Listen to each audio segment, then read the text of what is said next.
Bali na isang magandang hapon sa inyo lahat, lalo na sa ating minamalaguro, bilang kanina.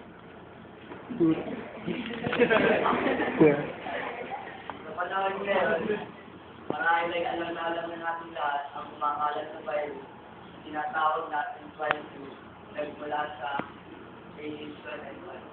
Ngunit paano natin ito may iwasan at saan ito nagmula?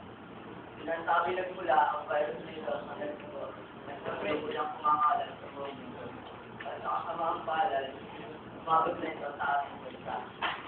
Unang nagkaroon ang kaso ng virus na ito sa ating bansa ay noong Mayo 2009 na talaga namang nagpakaba at tumawag sa ating mga kababayan.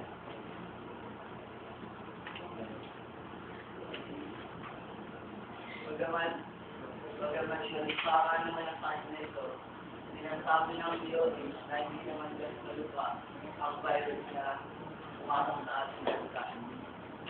Pero, kailangan pa rin natin ang lubos na pagkakas dahil sa pilit na pagkalas nito. Tayo ay naturuan na ng mas ng action kung bakit hindi tayo sa bansa pinatapuan ng virus nito. Dahil sa malakas na aking nararanasan natin ngayon, hindi rin tayo nakakisiyak kung wala pa o meron ng virus na ito sa ating lugar. Pero marami na tayong napapalitaan na nagkaroon ng virus na ito sa ating lugar.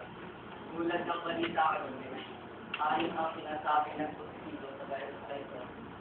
At sila ay aling na estudyante ng medical college na talaga namang malapit na sa ating paaralan. Hindi rin tayo nakasiyak kung sa atin ay meron na wala pa rin. Pagdami lang natin magagawa sa ngayon ay hindi ng tamang action para makaliwas tayo sa virus na ito. Ang sa mga ito ay ang tamang paglugas ng kamay, ang pagkain, ang pagkain tulad ng muli at pulutan, at ang pagkain ng mga vitamina. At siyempre, kailangan natin magdasal sa upang nasa itaas para iligtas tayo sa delikadong virus nito. Maraming salamat po sa pakikinig. Muli, magandang mga ito.